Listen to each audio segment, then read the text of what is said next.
Today, generally, we do a story, but today, even though it's Friday, we're going to do a Q&A because we have a whole bunch of questions.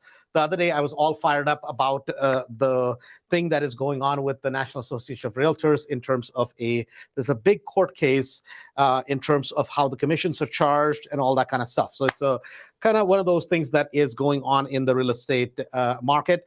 But today, we are going to answer some of the Q&A. Yesterday, by the way, if you were not at the meeting, it was a great meeting with Attorney Gina Diaz from Diaz Case Law on pre-foreclosures. And this is something that if you're not paying attention to, you should be, because this is such a massive source of leads for all of us. So if you did not watch that meeting, make sure you get a recording of it from Lori. And especially like a lot of the sections, what we covered yesterday was the types of deals that you can get that are part of the pre-foreclosures. So if you missed that meeting, please make sure that you watch it. If you have not, I told you guys about the 3-day event, which is obviously November 17th, 18th, and 19th. The VIP is completely sold out. So no more VIP tickets available. Now the only tickets that are available are for you to attend in person. Those tickets are still available. Once we reach our final number, then there's just no more room that we can fit. But VIP tickets are completely gone, so that's off the table now. So if you haven't registered, make sure you register. If you're already coming and you want to bring a spouse or a friend along, then please make sure that you register yourself, and you can get a free BOGO, basically buy one and get one free for your friend or spouse or significant other. And having said that, let's jump into it. So the question number one that was asked was that, number one, what is a FOIA request, and why do I need to pull a FOIA? And this was kind of prompted because the other day we had somebody that was at the meeting here, and they're like, Andrew, I'm buying this property, blah, blah, blah. And I'm like, well, did you do a FOIA request from the village? They're like, no, my attorney says it's covered in title, right? So I want to explain this. This is important to understand. And I'm like, listen, your attorney clearly does not understand what they're talking about. Like, oh, no, this is a person we have known, blah, blah, blah. I'm like, how many investment properties have you bought? They're like, well, none. This is our first investment property. I'm like, listen, believe me, when you're buying a regular retail house that is owned by a regular homeowner, a FOIA request is not as big a deal. Why? Because your village bills, transfer stamps, all that kind of stuff is paid at the time of closing. And your water bills and all that kind of stuff. They're signing an affidavit to the effect that, hey, there's no past dues, there's no all that kind of thing. In an investment property, when you're buying, and when you're especially buying a foreclosure, when you're buying a distressed property, what happens is you can have a lot of past village bills that the homeowner does not report, right? They don't sign off on it. The property, they're losing it because of financial reasons, because of whatever reasons, right? And you can have a lot of bills. And this person's like, oh, no, Andrew, we're all good. We trust this person. I'm like, this is not about trust. This is a part of the due diligence, right?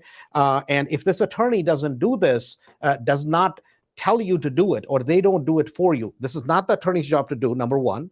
A good attorney will do that, like Gina Diaz's office will do that, but this is something you must do. The person closes on the property, and she calls me in a sheer panic, right? She's like, I just went to the village, and the village people are getting extremely upset because there is a $12,600 bill against the property that was owed by the previous homeowner that lost the property. And I'm like, okay. I'm like, did you already close? They're like, yeah, we already closed on the property. I'm like, well, now you're stuck with it. They're like, well, but that's not fair. I'm like, well, did you pull a FOIA? Well, my attorney said, no, we already had title insurance. We don't need FOIA. I'm like, there's nothing. Title insurance has nothing to do with FOIA. Title insurance only covers all the things that are on title, meaning that are part of public record that have been recorded. So title insurance does not cover if there are any village issues, because a lot of times what will happen is a village, let's just say, they have fines for cutting grass. They have fines for something that is not picked up, the yard is in a mess, or whatever, those kind of things, right? Over time, those things can stack up. In this case, this was part of it was a water bill, and part of it were fines that the village had.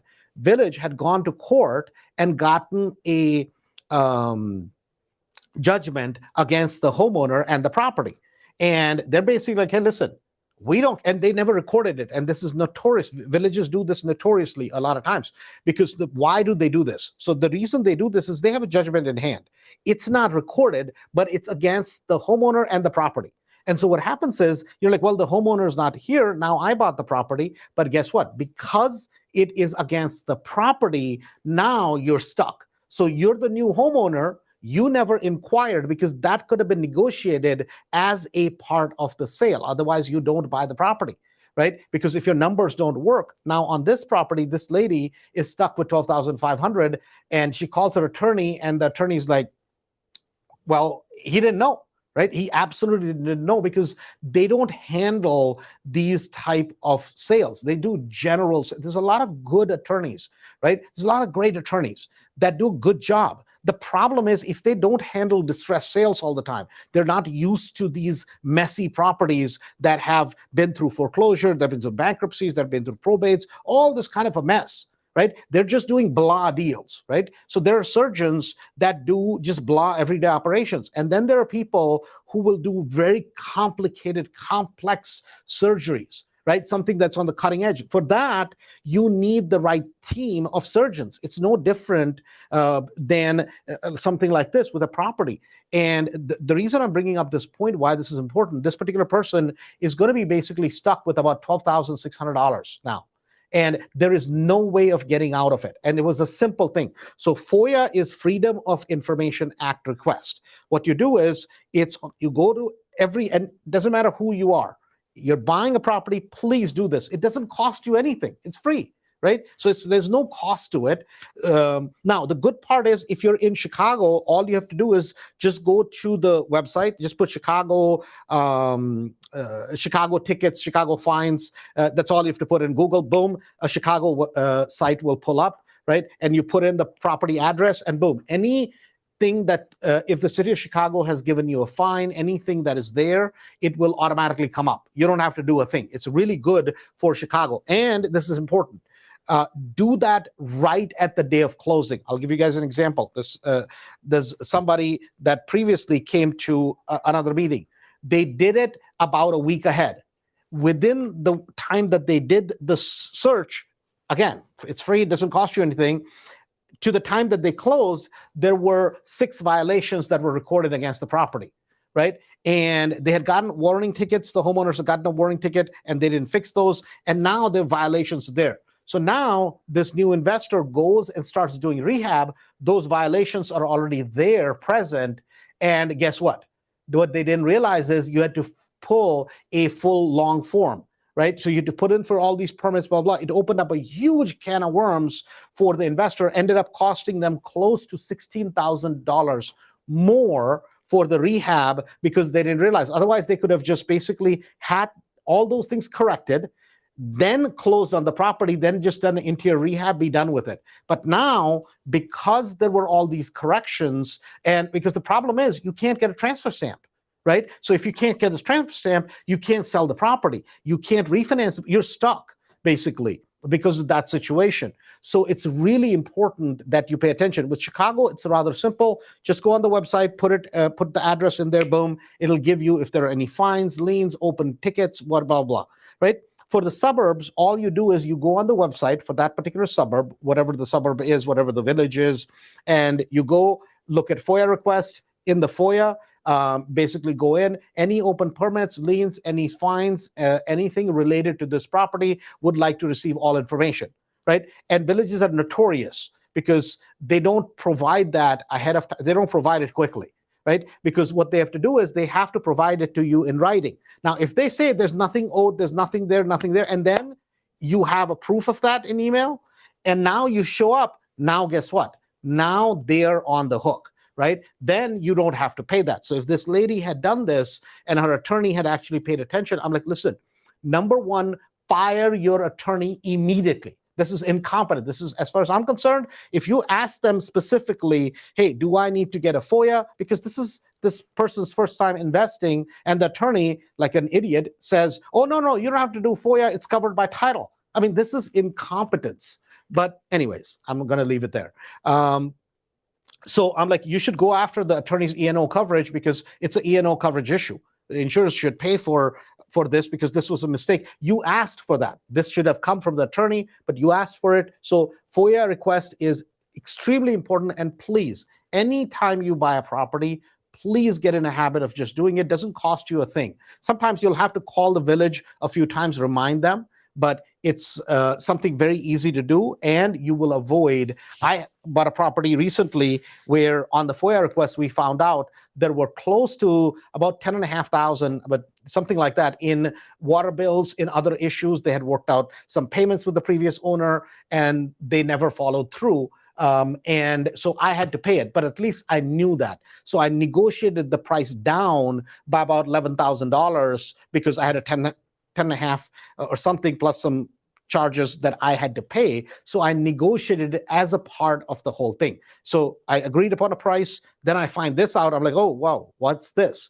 They're like, well, we had no clue because it's a probate case. So we got that negotiated and got that number down so that, got the price down so that we could go ahead and pay that so that I don't have to pay it out of pocket. Really important, easy to do. Just go to the website. There's a PDF form, download it, you can print it, fill it out, and just request that information, and you're good to go. You can also go into the village and do it. I used to do it that way. Nowadays, they want you to actually fill it out in writing, because otherwise you could go to the different departments and they would just tell you, oh, there's a bill owed or not. But nowadays they want you to do it in writing. And don't be frustrated if they lose it. Right? They're notorious about doing that, especially some villages like Bellwood is late in responding. Same thing with something like Matson, right? Same thing with Calumet City. Some of these villages notoriously lose those forms, right? So you have to stay on top of it and don't just say, well, it's their responsibility, I sent it to them. No, it's your responsibility to get it back from them in writing so that then you know exactly what it is and save that. Other thing that, since we're talking about FOIA, let me just remind you, this is something in Mastery we always bug people, and that is that before you close on a property, right? So once you get the property under contract, once the property, you're doing attorney review on the property, please, for God's sake, call your insurance agent and have them pull a flood cert. It's called a flood certificate, right? So just get the flood cert from them. Once you get a flood cert from them, it's the same thing. It works like a FOIA. That if they say, okay, it's a flood cert, here's a copy of it, they'll generate it for you for free because they want to earn your business. And it doesn't cost you anything. Otherwise, give Patrick a call, give Braulio from State Farm a call. They'll be happy to do it for you. And it's free. And they'll give you that in writing that, hey, this property is not in a flood area, so then you're good to go. Because otherwise you find out later, now you're going to have a problem because now you're going to have to pay all this extra insurance, right? So just something to think about. What would your suggestion be when I'm wholesaling a property and the buyer, so there's an end buyer, and the end buyer, I asked for $5,000 and they don't want to pay the $5,000 non-refundable, right? So number one, when you're wholesaling a property, and let's say you put up $1,000 in earnest money, the end buyer should at least put up $2,000 or $3,000 non-refundable earnest money. Just think about it. What are you doing when you're wholesaling a property? You're getting the property under contract, right? And in a lot of cases, you may not be closing on the property. You're just wholesaling that contract to somebody else, right? You're just flipping a contract. So now, if you put up $1,000 and the other guy said, oh, yeah, I'm going to buy it on Monday, and they don't perform. Now, guess what? You're out of your $1,000, right? You're going to basically be in trouble. The other thing you have to think about, so you want to make sure they at least have a certain amount of money that they have put up front, right? When they agree to buy the property non-refundable. right? If you don't have those contracts, when you come to the 3-day, come and talk to us. We will give you those, right? I don't want you to not have those when you come to the 3-day. So we will give it to you, but please don't basically do this. So this person has put up $1,000. So in this particular property, because the property is $190,000 for wholesale price, they should at least be taking a $5,000 non-refundable earnest money from the, and it should clearly say non-refundable earnest, non-refundable money, period, right? So that there's no doubt that you're keeping that, and you have to renegotiate with the seller. Hey, I need a little bit more time, so on and so forth, right? And hopefully this person has the cash that is buying your property, and go from there. The other part of it is the question was, I have tried to buy. So this person, this is their, I think this is their first wholesale they're doing from the questions that they're asking. And what if the person does not want to put up the money? If they don't want to put up the money, please don't definitely plan on selling it to them. Sell it to somebody else, and make sure that if you don't have somebody to buy the property, please call us. We're happy to take a look at your property. We will be happy if the property makes sense, right? I'm happy to buy it. We have a huge group of people in Mastery that would love to buy your property if this particular person does not want to buy the property. That this particular property happens to be in a good, actually, I will say, in an excellent location where we would love to buy the property. I don't know exactly what the condition of the property is, so I don't want to say if it's a good deal or not. But from the basics that I know about the property that you have sent me, from that end, it seems like it's a great deal. We would love to be able to buy the property. So if this particular person does not want to buy it, please let us know. We'll be happy to make it available to everybody within the group from Mastery, and somebody will pick up the property, and they'll definitely pay you non-refundable earnest money. The next question that follows this regarding wholesales, 2 more questions on that. One was that advice when working with a wholesaler. So this is an open-ended general question. And number one, what you have to make sure is, please do not give them earnest money. I know I just said that you should require a non-refundable deposit. I know that. I just said that. So I want to explain this. Anybody can come to you and say, hey, I have this property for sale. They show you a vacant property and say, okay, give me $5,000 non-refundable money, and I'll give you this. I'm going to wholesale this property to you for X amount of dollars. You're like, oh my God, I'm getting this deal for a great deal. I don't mind giving them earnest money. The problem is this: how do you know that they actually have the property under contract? Number one. Number two, how do you know that the seller will actually perform? Meaning the seller can actually sell the property, that they're the rightful heirs, or they're the rightful people that are selling the property. Because if you give somebody non-refundable $5,000, right, and they disappear with it, now what are you going to do? Sue them for $5,000, right? What if they gave you a false name? What if they basically, what if it's a scam? And this happens. That's why I'm bringing this point up. So if you're working with a wholesaler and they're asking you for earnest money, what I would say is, hey, I'm willing to give you non-refundable earnest money, but I'm willing to give it to your attorney or to the title company that is going to do the closing, right?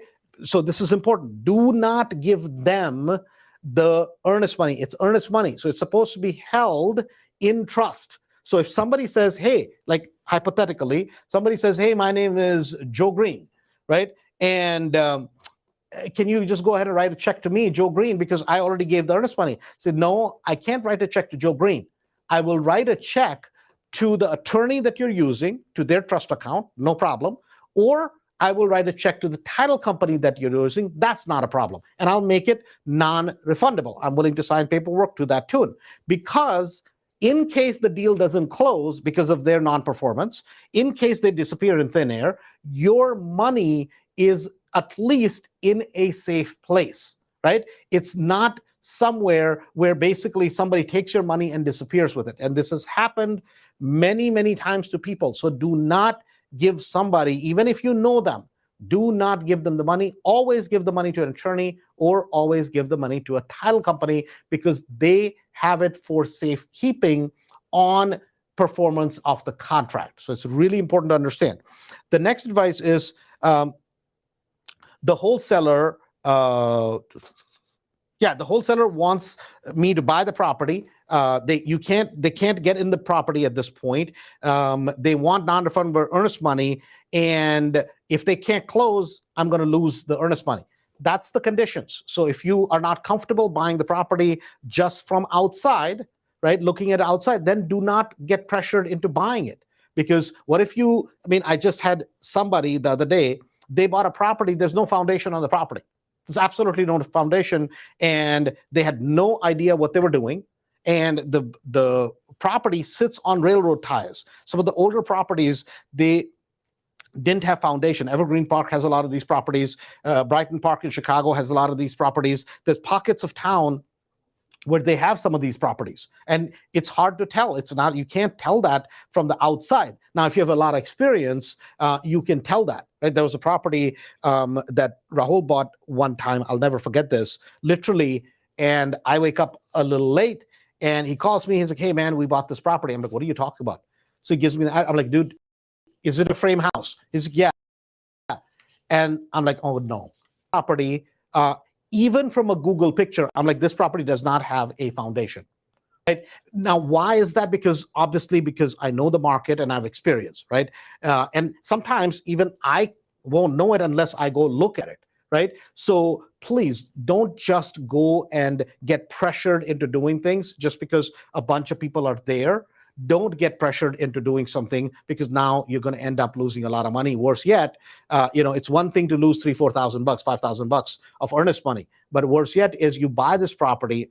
This person bought this property, and now there's no foundation on it. What do you do, right? What do you do with that particular situation? And it's just a mess. So don't get yourself in that position, even if you feel that, oh my God, the wholesaler is pressuring me to buy the property. Now, how do you advise working with them? So number one, what I would do is I would go to social media, so something like YouTube and that sort of thing. I'm sorry, not YouTube, Facebook and that sort of thing. And I would sign up for all the wholesalers that are in Chicago. I would go to a bunch of their meetings, and I will warn you, there are some wholesalers that are excellent, right? There's great companies that do a great job. They're extremely professional to deal with, and they ethically and honestly do wholesales. On the other hand, there are some people that are absolutely not ethical, and they are absolutely scamming people into buying properties that are no good, right? So please, when you're buying a property from a wholesaler, please do your homework. If you're somebody from Mastery that's listening to this, please check base with us before you buy the property. Just run it by us so that we have a second set of eyes on it. That's a part of Mastery. So please make sure of that, because a lot of times what these wholesalers will do is hand you a hot potato and they're out of the deal. And guess what? I mean, it's interesting. I just saw a property. I had somebody, 2, 3, 4 people in Mastery. I had them turn down the property at a $120,000 price, right? I'm like, no, this is too high. If you can buy it for, about 95 or so, it's okay. Don't buy it at 120. It's too high. Ends up that another wholesaler gets it under contract. So we had somebody that had it under contract. Another wholesaler gets it under contract from this wholesaler. Another person gets involved, and now this end buyer that's buying the property, they're buying that particular property for $130,000, right? It makes absolutely no sense to buy that property at $130,000. So you have to make sure that what you're paying, just because a wholesaler is there, they sound good, they talk really a slick game, you need to be sure. So number one was, don't give them the earnest money, give it to an attorney or a title company. Number two, you need to know, is this a property that is any good, right? And sometimes I know the pressure you feel, right? Where you go to the property, there's a bunch of people looking at the property also, and it's a good property in your opinion, you want it, and now it's better if you lose a property. It's okay, rather than go after a property where you're just basically buying the property and now there's a big problem with it, right? So if you don't know how to do your homework, make sure that you do that. The next thing is that, are you working with a good attorney, right? Because a lot of times, think about this, if you're out looking at a property, it's coming from a wholesaler, you can always, if you're working with a good reputable attorney that does a lot of business in the Chicagoland area, somebody like Gina Diaz's office, she does a ton of business, and all her business is coming from people who are a lot of investors. She does a lot of retail business, but a lot of her business is difficult deals that people are buying from distressed people. So she knows a lot of wholesalers. And if she doesn't know, she knows other attorneys who know whose clients these people are. And if it's a bigger company, guess what? We're going to know, right? Gina is going to know who that is because she's seen that name repeatedly. And if something doesn't sound right, then guess what? You can stop that. So if somebody says, oh, I'm so and so, and I've done so many deals, right? Then guess what? If you have, then you're going to basically be able to do it by the book, and you should be able to prove it. So it's really important to keep that in mind before you go do business with a wholesaler, is that make sure you connect with a good attorney so that you don't feel uncomfortable picking up the phone, calling them. They actually take your call to give you advice that, hey, yes, this is somebody who's on the up and up, no problem. You can actually do business with them. That's really, really important when you're dealing with wholesalers, because there's a lot of wholesalers that are great, but there's an awful lot of them. An awful lot of them. There are more wholesalers that have no clue. And I don't think that most wholesalers are being crooks, right? I don't think so. There's a few, obviously. You'll always have bad apples. Most wholesalers are not being crooks. I just don't think they have a clue of what they're doing. Right? They don't have a clue of what they're doing at all, because they may be wholesaling you a property which they may legitimately think, oh my God, this is a good property. There's so much margin. But what they think makes no difference. What makes a difference is, can you actually make money with it, right? There are some wholesalers in our marketplace that notoriously always have properties in just crappy areas, and they're overpricing properties. And guess what, right? That's their reputation, that they have crappy properties. There are other wholesalers in the market in Chicago that have good quality properties, good professional people to deal with, and they're great. They're a pleasure to work with. And if they say something, you can trust their word because they run a nice, ethical operation. So it becomes important, and the easiest way to bridge the gap is work with a good attorney. Talk to Gina Diaz at Diaz Case Law. If you don't know her, show up at the 3-day. She'll be there. Her entire staff will be there. Go to their thing, go to the booth, and make friends with the staff, make friends with Samantha, make friends with the people that are at her office, so that now you have somebody say, hey, I really need help really quick. Can you please get me this thing? Now you have somebody that can immediately get you the help when you need it, because that's the biggest problem in real estate, is that real estate is all about, it's not about knowledge. It's about who you know. Right? Because now you can immediately get that information from that person, because if she doesn't know, she'll reach out to us. She'll reach out to a bunch of other people from Mastery, right? And there's such a big group that somebody will know somebody. Hey, have you done business with this person? Yeah, they're good or no good. So the other thing is that whenever you're working with a wholesaler, you have to be careful what contract you're signing. This goes back to, again, who's the attorney you're working with. Because if you don't know a wholesale contract, I'm not going to mention who the group is, but there's a group. I think they're a good, reputable group, right? Good. I'm going to say this. I'm going to say they're a good group of wholesalers. I think they run a good operation. But the problem is this: the contract that they use in the Chicagoland area, it's a very one-sided contract, meaning it's a contract that favors them, and it basically is not at all, in my opinion, favorable to the buyer and the buyer. Now, are they doing anything wrong? No, they're not doing anything wrong. Is it fair? I don't think it's quite fair. Now, the problem is this. So I looked at the property. I'm like, okay, I'll buy it. The lady goes to me, well, Andrew, we need $5,000. I'm like, listen, come to the office, pick up $5,000. No, I need it right now. I'm like, ma'am, if I'm telling you come to the office and pick up $5,000, oh, no, I need a cashier's check. Look, what do you think? I'm going to give you a goddamn check and it's going to bounce? I took it on my ego. Wrong thing to do. I was wrong. That's their thing. Okay, it's fine. I'm like, okay, follow me to Chase. I'll give you the check. I give her a check. Now, they send me on the phone. She's like, yeah, but I need this signed. So has she done anything wrong in that? No, she has not. Right? But I'm on my phone. I can't see. I mean, you can't see in your phone because the contract page is this long. And then you got to see, what are you going to do? A 12, 14, 15-page contract, you're going to be able to read it on your phone? No. Initial. I'm like, ma'am, I want to be clear on this understanding. You're asking me that I agreed on your price. I agreed with you on that I have to pay both sides of the closing costs. If I pay both sides of the closing costs, guess what?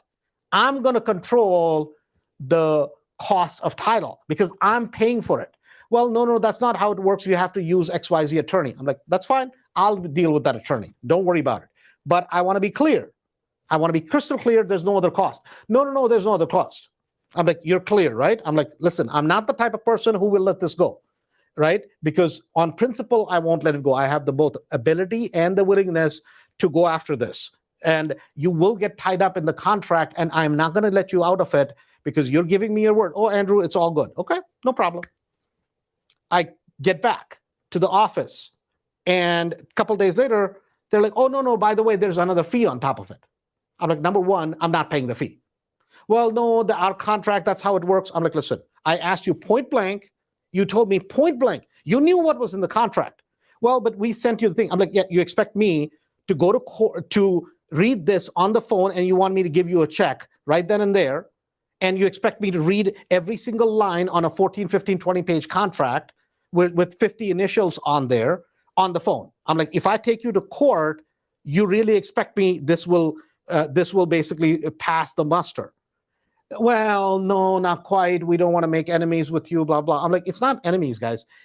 You're not being fair. I asked you point blank. You told me you're selling the property for this amount. I said, okay. You told me you have to pay both sides of the closing costs. I said, it's okay. But if I'm going to pay both sides of the closing costs, then I'm going to control title. I'll go through your title company, but they're going to match the rates that Fidelity gives me, right? It's that simple. Well, that's not how it works. No, that's how it works. I know how this game is played. This is not my first tango at it. Now, the problem with this is this. They did it. I know the attorney. He's a good attorney. They did everything. I'm not saying they didn't. But what I didn't like in that particular situation was that I had to force the issue. I really had to put my foot down that, hey, man, listen, this I will talk about, and I will disclose all the names, and I will disclose everything. And we have a huge reach in the Chicagoland area. I mean, that's just how it is. But I don't want to do it because I'd love to do business with you guys. I think you guys do good business as such. So I don't want to burn a bridge. We can have a disagreement about something, but I don't want to burn a bridge. And I think they understood my point. And they're like, well, but this is how we operate, Andrew. I'm like, I understand that. But man, if I ask you point blank, and you're lying to me then, right? You're not being fair. You know you have a fee built in there. Just tell me, hey, this is what it is. Then I can choose either to pay a price or renegotiate a price, but don't just say something. So why I say all of that is that sometimes, and that's fine, they have a right to do whatever they want, right? Meaning they can run their business however they choose to. It's just that I think it should be just done in an upfront manner. That's all my complaint was in that particular situation. But fortunately, it all worked out and it ended well. So, these kind of things happen. My point being is that whenever you're working with wholesalers, it's important to understand they are working for them. They may be nice people. They may have one of their salespeople there. They may be very kind, nice, sweet, whatever. But understand, the contract is written for them. When you are the end buyer, it's your job and nobody else's to protect you. And I know today I can speak with confidence, obviously, because I've done this a few thousand times, right? But yet there was a point, because we all start with, guess what, right? We all start as a dud, and at some point, we hopefully become a stud. So this is a process, and this is a process that you get to learn. Make sure you have the right attorney in your corner. Oh my God.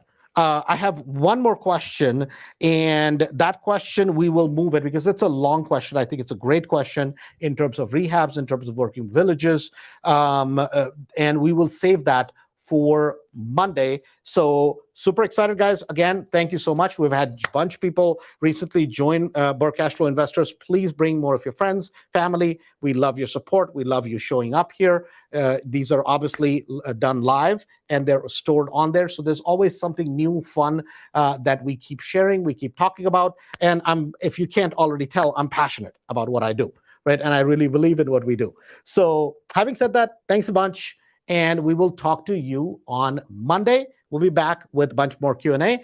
And please make sure, if you're going, planning on showing up on 17th, 18th, and 19th, if you're an agent, if you're in the title business, you're an attorney, pay attention. Market is changing, and you better get ahead of it. If you want to have a great next year, the time to start investing is now. You want to upscale yourself in terms of you really want to grow. Guys, November is the best time to get in real estate because you have all through the holidays, December, January, February, March, to really buy before the market turns again for the spring market. So super thrilled, super excited. Look forward to seeing a bunch of you guys in the next 2.5 weeks, right? That's the 3-day. Having said that, thanks a bunch and talk to you soon.